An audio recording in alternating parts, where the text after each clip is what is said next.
نحمدہ ونصلی علی رسولہ الکریم اما بعد۔ محترم سامعین، ذکر کی فضیلت میں سے ایک حدیث ہے۔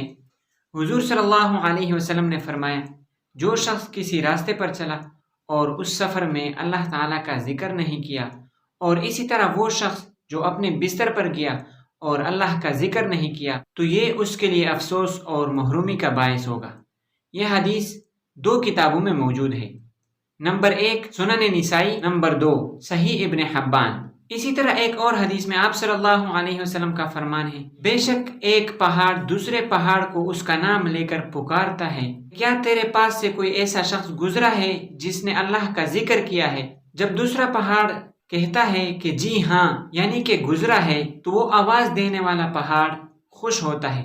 یہ حدیث کا ایک حصہ ہے، اور یہ حدیث معجم طبرانی میں موجود ہے۔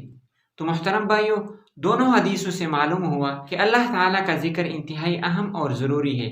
اگر ہم آگے بڑھنا چاہتے ہیں اور اللہ تعالیٰ کے محبوب بننا چاہتے ہیں، تو اس کے لیے ضروری ہے کہ ہم اللہ تعالیٰ سے محبت کریں اور اللہ تعالیٰ کا ذکر ہمیشہ جب بھی ہمیں وقت ملے اور باقاعدہ طور پر ہم اس کے لیے ایسا وقت نکالیں کہ ہم اللہ تعالیٰ کا ذکر کرتے رہیں۔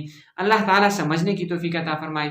وآخر دعوانا ان الحمد للہ رب العالمین۔